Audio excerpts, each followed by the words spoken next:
പുതുവർഷ പുലരിയിൽ വളരെ വേദനപ്പെടുത്തുന്ന ഒരു സംഭവം തന്നെയാണ് തൊടുപുഴയ്ക്കടുത്ത് വെള്ളിയാമറ്റത്തെ ക്ഷീര കർഷകനായ മാത്യു ബെന്നി എന്ന കുട്ടി കർഷകന് സംഭവിച്ചത്. മാത്യു ബെന്നി വളർത്തിയ 13 കന്നുകാലികളാണ് പുതുവർഷത്തോടനുബന്ധിച്ച് ചത്തുവീണത്. കപ്പത്തൊണ്ട് കഴിച്ച കന്നുകാലികൾ കൂട്ടത്തോടെ ചത്തു വീഴുകയായിരുന്നു.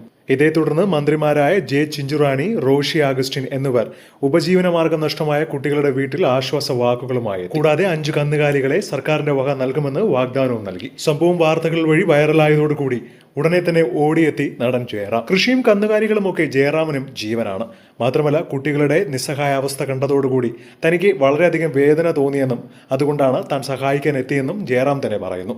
ഏകദേശം 5 ലക്ഷം രൂപയാണ് ജയറാം കുട്ടികൾക്കായി നൽകുന്നത്. ജയറാമിന്റെ പുതിയ ചിത്രത്തിന്റെ ട്രെയിലർ ലോഞ്ചിന് വേണ്ടി മാറ്റിവെച്ച 5 ലക്ഷം രൂപയാണ് ജയറാം കുട്ടികൾക്ക് വേണ്ടി നൽകിയത്. ജയറാമിന്റെ പുതിയ ചിത്രമായ അബ്രഹാം ഓസ്ലറിന്റെ അണിയറ പ്രവർത്തകരും സഹായവുമായി എത്തി. ജയറാമിന് തൊട്ടു പിന്നാലെ പൃഥ്വിരാജ് 2 ലക്ഷവും മമ്മൂട്ടി 1 ലക്ഷം രൂപയും കുട്ടികൾക്ക് നൽകുമെന്നും ജയറാം കുടുംബാംഗങ്ങളെ അറിയിച്ചിരിക്കുകയാണ്. എത്രയോ നല്ല മനസ്സിന്റെ ഉടമയാണ് നടൻ ജയറാം എന്ന് പറഞ്ഞ് ഒരുപാട് പേരാണ് അഭിനന്ദനവുമായി എത്തുന്നത്. എന്നാൽ ഇത്രയും അധികം സഹായം തനിക്ക് കിട്ടുമെന്ന് പ്രതീക്ഷിച്ചിരുന്നില്ലെന്നാണ് ഇപ്പോൾ കുട്ടി കർഷകനായ മാത്യു പറയുന്നത്. സഹായങ്ങൾ ലഭിച്ചതിൽ വലിയ സന്തോഷമെന്നും പശു വളർത്തൽ ഊർജിതമായി തന്നെ നടത്തുമെന്നും മാത്യു പറയുകയാണ്. വാർത്തകൾ ആദ്യമേ അറിയാൻ സിനിസ്കോപ്പ് മറക്കാതെ സബ്സ്ക്രൈബ് ചെയ്യുക. ഒപ്പം മറക്കാതെ ബെല്ലൈക്കണും പ്രസ് ചെയ്യുക.